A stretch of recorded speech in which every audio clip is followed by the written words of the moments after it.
So a big part of my work is supporting people in being able to listen to their bodies.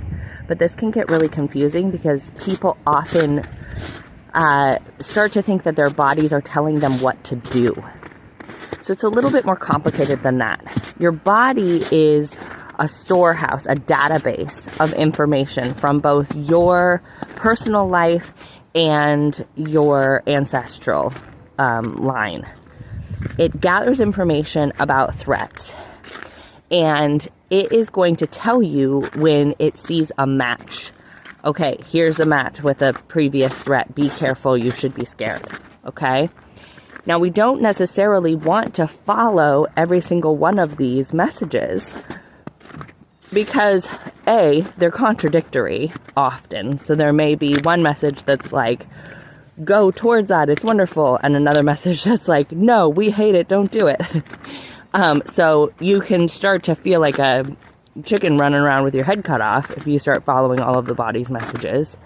But then the other thing is that when people start to think that there is a right or wrong decision, they can get really stuck because the body's not telling you anything about right or wrong. It's just telling you about survival. And survival is, first of all, there may not be a survival threat in the moment, even though your body senses it. And second of all, it may not be your main goal. So when we think of internal family systems, there is a concept that all of these parts or body sensations are like members of the family, and that you are cultivating respect for them as a loving parent would.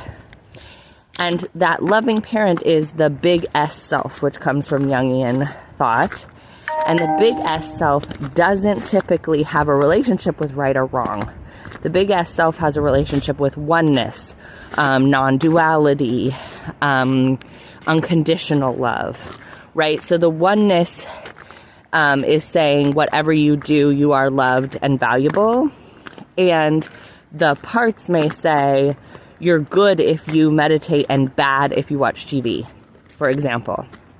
But there may be parts that say it's dangerous to meditate or scary to meditate, and it's safer to watch TV.